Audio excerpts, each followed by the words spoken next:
Cost control in Databricks is not only about using smaller clusters, it is about understanding what really drives cost.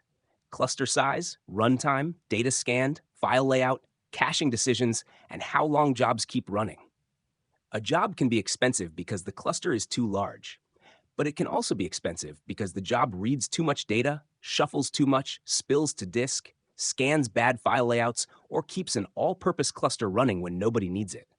In this video, we will cover cluster size, autoscaling, job clusters versus all-purpose clusters, Photon, serverless, unnecessary caching, reading too much data, bad file layout, and long-running jobs. The goal is simple: reduce cost without sacrificing performance. Cluster size is one of the first cost control decisions in Databricks.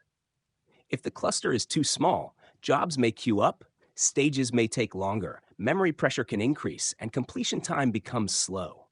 If the cluster is too large, you may pay for idle capacity without getting real performance improvement. The best option is usually a right-sized cluster. A right-sized cluster has enough workers, CPU, and memory to process the workload efficiently, but not so much capacity that resources sit unused. When checking cluster size, review worker count, CPU, memory, instance type, and runtime per job. The goal is not the biggest cluster. The goal is the smallest cluster that meets your performance requirement consistently. Autoscaling helps control cost by changing the number of workers based on workload demand. When demand increases, Databricks can scale up to add more capacity. When demand decreases, it can scale down so you are not paying for unnecessary workers. This works well for workloads with changing demand. For example, a pipeline may need more workers during heavy transformation stages, but fewer workers during lighter stages. However, autoscaling must fit the job pattern. If the workload is steady or always at peak demand, a fixed cluster size may be simpler and sometimes more predictable. Also watch for scale-up delay, minimum workers, and maximum workers. Autoscaling is elastic capacity. It can reduce cost when workloads vary, but it must match the way your jobs actually run.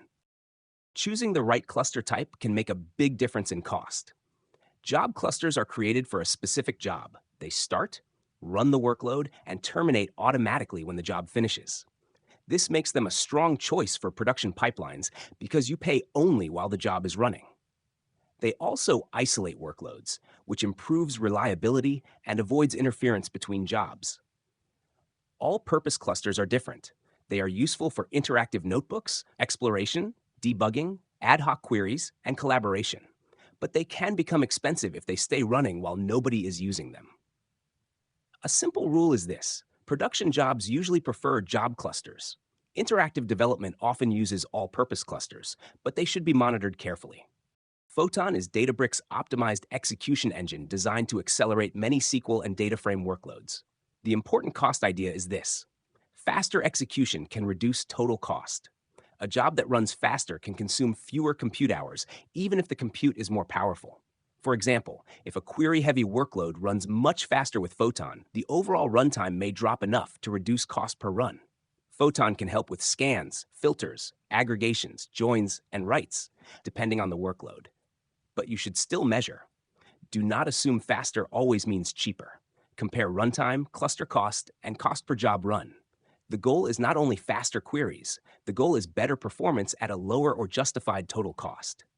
Serverless can simplify cost control because you do not need to manually provision, size, or manage clusters. With serverless compute, Databricks manages the infrastructure behind the scenes. This can reduce operational overhead and make it easier to pay for what you actually use. Serverless can be useful for notebooks, SQL warehouses, jobs, and pipelines, depending on your environment and workload. It also helps teams focus more on data and outcomes instead of cluster management. But serverless does not remove the need for good engineering. You still need to monitor query efficiency, data volume, file layout, and long-running jobs. If a query reads too much data, serverless can still cost more than expected. Serverless helps with operational simplicity, but efficient data processing still matters. Caching can improve performance, but unnecessary caching wastes resources. A good cache stores data that will be reused multiple times in the same workload. For example, a filtered fact table, a customer dimension, or a daily aggregate may be good candidates if they are accessed repeatedly.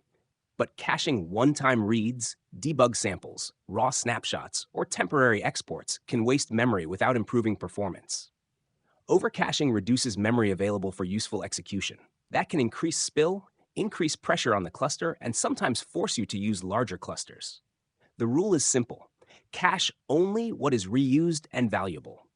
Avoid caching data you read once or rarely. And when the cached data is no longer needed, unpersist it to free memory.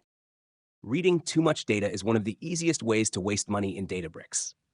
Every byte you read takes time, compute, and usually cost. If a query scans 10 terabytes but only needs a small slice, the job is doing unnecessary work.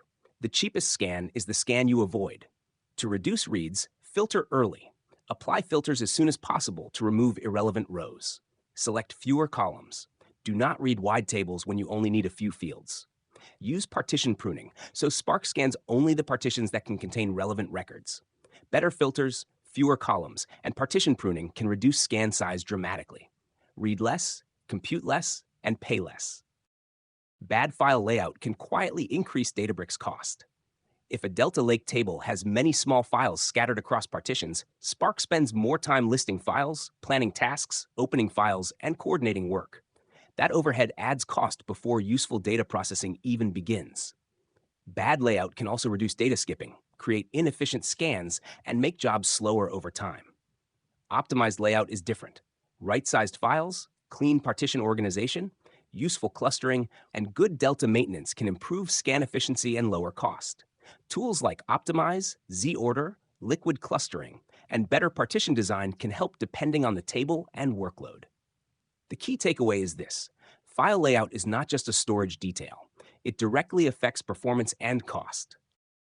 Long-running jobs often mean higher cost because compute keeps running while the job continues. If a job runs for minutes longer than expected, the cost increases.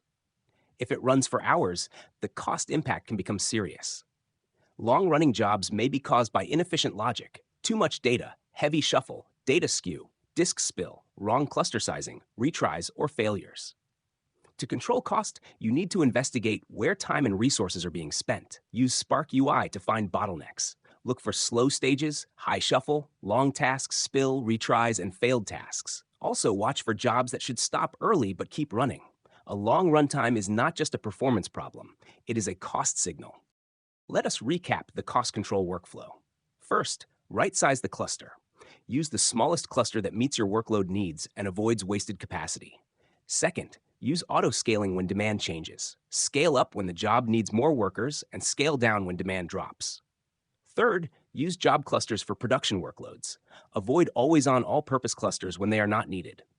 Fourth, evaluate Photon. Faster queries can reduce runtime, and lower runtime can reduce total compute cost. Fifth, consider serverless for the right workloads. Serverless compute can reduce idle cluster management because you pay for what you use. Sixth, avoid unnecessary caching. Cache only data that is reused and valuable, not large one-time datasets. Seventh, read less data. Filter early, select only the columns you need, and use partition pruning. Eighth, fix bad file layout. Use better partitioning, file sizing, Z-order, and optimize to improve scan efficiency. Finally, monitor long-running jobs. Detect slow tasks, fix inefficiencies, and stop runaway costs before they grow. The workflow is simple. Observe your workloads, measure the real cost drivers, optimize the right bottlenecks, and validate the results. Companies care about performance, but they pay for cost.